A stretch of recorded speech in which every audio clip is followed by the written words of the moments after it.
നമുക്ക് bread balls ഉണ്ടാക്കാനായിട്ട് 4-5 bread എടുത്തിട്ടുണ്ട്. അതിലേക്ക് കുറച്ച് റവ ഇടുന്നു, 1/4 കപ്പ് മൈദ, ചെറുതായി അരിഞ്ഞു വെച്ചിരിക്കുന്ന സവോള, പച്ചമുളക്, ഇഞ്ചി, മല്ലിയില ഇതും കൂടി ഇതിലേക്ക് ചേർക്കുന്നു. എല്ലാം ചേർത്തിട്ട് നന്നായി ഇതെല്ലാം കൂട്ടി യോജിപ്പിച്ച് കൈകൊണ്ട് നന്നായി തിരുമ്മിയെടുക്കണം. സവോളയിലുള്ള വെള്ളം കൊണ്ട് തന്നെ തിരുമാം. അത് നല്ലപോലെ കൂട്ടി യോജിപ്പിച്ച് കഴിഞ്ഞാൽ ആവശ്യമെങ്കിൽ കുറച്ചുകൂടി വെള്ളം ഒഴിച്ച് ചപ്പാത്തി മാവിൻ്റെ പരുവത്തിന് കുഴച്ചെടുക്കാം.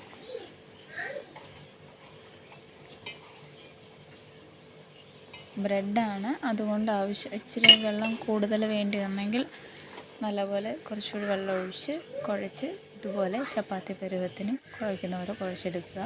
ഒരു ചീനച്ചട്ടിയിൽ എണ്ണ ഒഴിച്ച് ചൂടാക്കിയിട്ട് അതിലേക്ക് ഈ ബോൾസ് പോലെ ചെറിയ ഉരുളകളാക്കി ചൂടായ എണ്ണയിലേക്ക് ഓരോന്നായി ഇട്ടിട്ട് കോരിയിടും.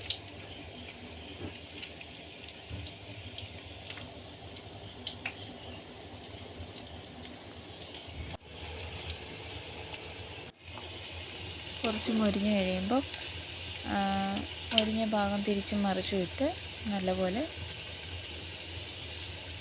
മൊരിച്ചെടുക്കുക. ഒരു കാര്യം ശ്രദ്ധിക്കണം, എപ്പോഴും തീ കുറച്ച് വെക്കാവുള്ളൂ. ബ്രെഡ് ആയതുകൊണ്ട് പെട്ടെന്ന് കരിഞ്ഞു പോകാൻ സാധ്യതയുണ്ട്. അതുകൊണ്ട് തീ എപ്പോഴും സിമ്മിൽ വെച്ച് തന്നെ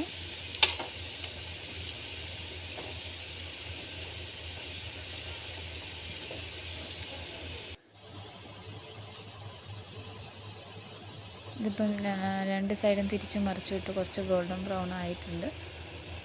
പിന്നെ ഇത് കോരിയെടുത്ത് ഒരു പാത്രത്തിലേക്ക് ആക്കാം. ഇപ്പോൾ നമ്മുടെ സൂപ്പർ ബ്രെഡ് റോൾസ് റെഡി.